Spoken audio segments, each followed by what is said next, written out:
And this story, the abridged narrative, is based on an original written by Nick DeVoe of the Logbook Project.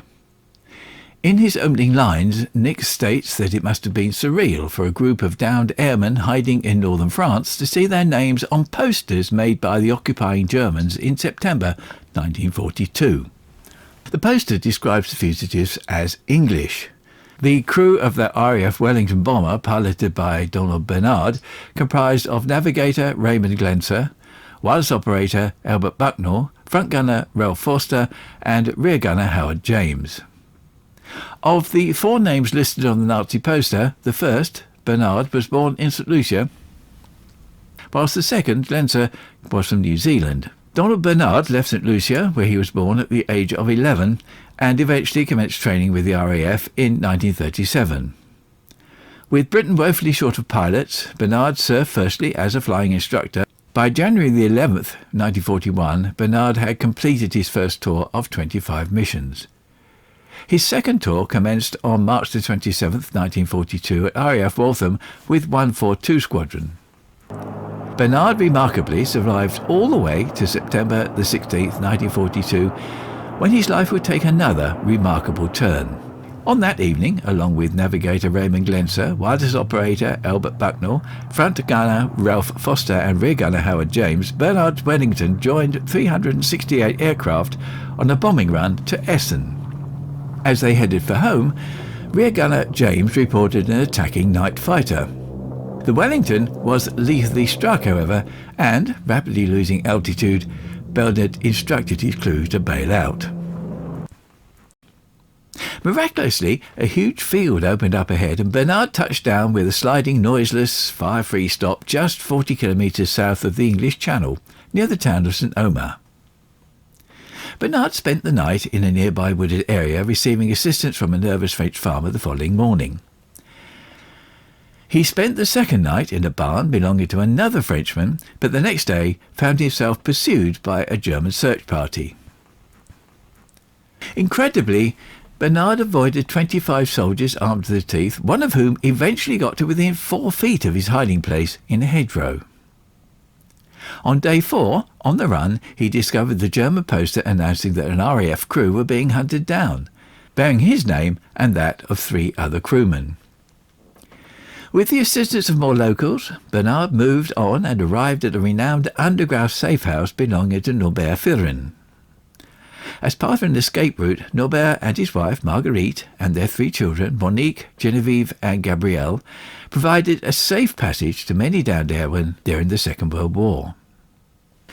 Although they would all survive the war, Norbert was subsequently arrested and horribly tortured by the Gestapo.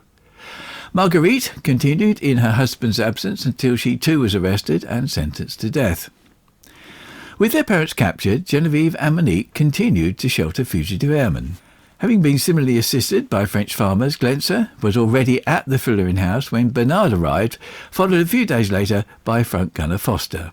The other 2 members, Bucknell and James, spent the rest of the war as prisoners of war. For Bernard, Glenser and Foster, the next 3 months would be a series of cat-and-mouse capers as they slipped through France and Spain to Gibraltar. Bernard and Glenser finally arrived by ship back in the UK on the 27th of January 1943. Glenser elected to retrain as a pilot in Canada and returned to active duty flying bombing missions over Germany, finishing the war as a squadron leader. He was awarded the Distinguished Flying Cross with a citation noting exemplary determination and gallantry. Bernard was awarded the DFC whilst missing in action. He did, however, eventually return, and he was posted to test Spitfires, flying in excess of 1,000 individual aircraft. Bernard then moved to the Far East, dropping supplies in the treacherous skies of the Burma Theatre. At the war's end, disapproving of the delay in recovering the emaciated Allied POWs, he took an aircraft without authority. 25 prisoners were recovered from Bangkok to Rangoon. Ironically, the RAF's POW airlift commenced the following day after Bernard's humanitarian flight.